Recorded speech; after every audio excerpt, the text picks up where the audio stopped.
Hi there, it's Ina here, and today I want to do some crafting, mixed media of course, but also steampunk style. So I will be working on this little canvas, and I started by altering this plastic bottle. I took off the screw top closure they all have, and now I'm cutting it not exactly in half. I took about a third off. Next, I want to alter this little cardboard box because I want to construct a steampunk airship wall decoration. So this little box will turn into my gondola and the bottle will be my blimp. I purposely picked very simple materials anybody should have on hand. I also picked very light materials so my canvas would not get overloaded. Now I'm holding this little gondola together just with tape, and I'm also closing the little gap it had by adding another piece from the little box. Eventually all this gets covered up again with tape, it gets painted, so I'm not being too careful.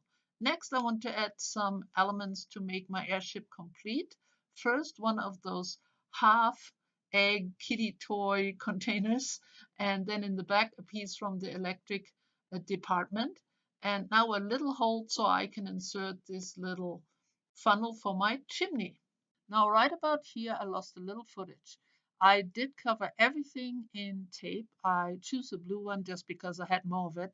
And I also had this real big tape, which was great for covering the canvas. I wanted it on there for extra texture and just a little more interest. Now, the only thing you missed in that lost footage is how I constructed the wings and the little propeller. They're basically cut from a credit card. Very simply, I just drew out the design. You can cut it with scissors, and I added tape to it. Flat on the wings and the propeller, and tiny pieces all over the little airship so I wouldn't lose any details and I could go into the little valleys and so on. Here I'm adding hot glue to the wings to give them more details. I guess for struts, is that what you call them? I think so.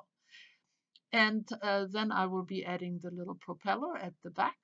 And you can see that one blade is shorter because that's the way that little airship is going to lean against my canvas. First I glue it down with my glue, and later on I will also use some texture paste just for more stability and for extra texture, of course. So here's my little gondola. And next I am using texture paste all at the corners and to attach everything one more time. Now this is very coarse texture paste. I had it for a long time and it's time to use it up. So, but it fits the purpose. I want it to be a little coarse and a little rough, and so I'm adding a little bit, as you can see, to the empty spots.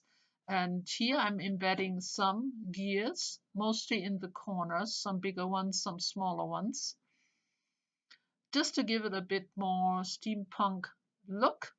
And I made sure, of course, that my gears are stuck well into the texture paste, and more paste to go all around the little elements, again for more stability, but also for extra texture. I just like it to look more industrial and a little grungy. And here are two little thicker plastic gears. And because they're plastic, I was able to cut one to make back wheels as well. And now to attach the airship to the gondola. And I found this strip of, it's a Mardi Gras necklace, very, very simple rows of beads. And I thought they fit perfectly here. So I'm attaching them again with my hot glue gun. And of course, it gets one in the back as well. So let's see. There's the second one. And of course, there needs to be a strip for the back because attachment goes, of course, all around the airship and comes down the other side. So I added two smaller pieces, one more gear on the little propeller, and a couple of those tiny beads cut from the necklace on the wings as well for just a little extra interest. And then I found this big bead cap, and it's very moldable, so I was able to bend it until it fit the front. And now a couple melted pony beads, again just for more texture and interest. So I placed those towards the front of the airship. Now this is a little while later because everything is dry now, and I adjusted the front wing by moving it further up. I also added a metal wing embellishment and a tiny little textured frame right here with a little extra texture paste. And then I took my glue gun and I added a little line right around this little bump and a little design on the front of the gondola. And now it's time to cover everything in black gesso. Now, as soon as everything is covered and everything is dry, I'm adding color. Now, I'm so sorry. In the meantime, the afternoon sun came out and I didn't realize it was going to be so bright. For colors, I started with off-white metallic paint and a very dry brush, and I will be covering the whole canvas with it. It brings out the texture without overpowering the black. And I put an extra coat right around the little airship as I wanted the middle of the canvas be a bit brighter than the rest. And now for more color, I'm adding purple. Now purple is a color I don't use too often, but I thought I needed a little change from my usual teal and green and blue. So I took a little bit of a gamble here and I started with purple, two different purples. First a metallic one and now a regular purple acrylic paint. And again, dry brush. And I'm not saturating the areas. I'm just bringing out the texture by a very light touch with the brush and of course with my finger too. Next, a little bit of gold. This is a texture gem or liquid pearls. And I just add a little interest here and there, especially at the edge where there is some texture. And because I don't want to have too much of it, I am taking a baby wipe and taking some of it off. So it just sits deep into the little crevices only. And as soon as that's done, I'm adding the silver to my airship. Now this silver is Vivid Ultra Metallic True Metal. So it really is a very pigmented paint and makes it look really nice, really like metal. So I really like the effect that this gives. Again, dry brush.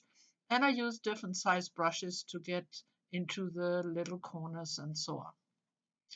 So as soon as this little airship is all covered, and I studied my background a little bit, I felt it needed a little more color. Not too much, but a little more brightness. So I used some glimmer mist here in pink actually, but when I mixed it up with my brush while it was still wet with the rest of the background, it actually just brought a bit more brightness into the purple. So yeah, it worked quite well. And I did it a few times, 3, 4 times, I think, until I felt it was enough and gave it just the right hint of extra color. Now I have to say that the coloring part on these assemblage pieces is really, really fun for me. I enjoy this the most.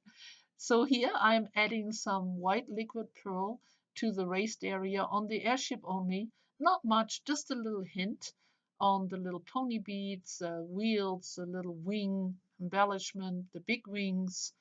I also added some to the gear in the back and then also the tiny frame I added. And now I went back to the very first color I used, the off-white acrylic paint, just to go around the edge one more time to bring out the little gears a little more and just to finish it up. And then a little cleanup just with the black gesso as it's gotten a little messy on the edges there. And the last thing left is adding a little date. I use simple stickers, added them to cardboard, distressed them, and I picked 1854, which is right in the middle of the Victorian age. And I protect the little cardboard piece with some Mod Podge here, and that's it. Yay, my steampunk airship is all done and completed. And I had a lot of fun putting this together. And the idea for it, I actually got from a show I recently discovered on Netflix. And it's a competition show called Steampunked. And it was aired in 2015. It looks to me like there has only been one season because I can't find any more, so maybe they discontinued it. But I really enjoyed that season. You have about 8 episodes, and basically it's a group of steampunk enthusiasts taking up challenges of building steampunk items, rooms, decorations, clothes. There's sewing and handyman and crafting. I really, really enjoyed it. Very creative people. So that's why I got the idea. And I hope you enjoyed watching the process of this, and that I will see you really soon again. Bye bye for now.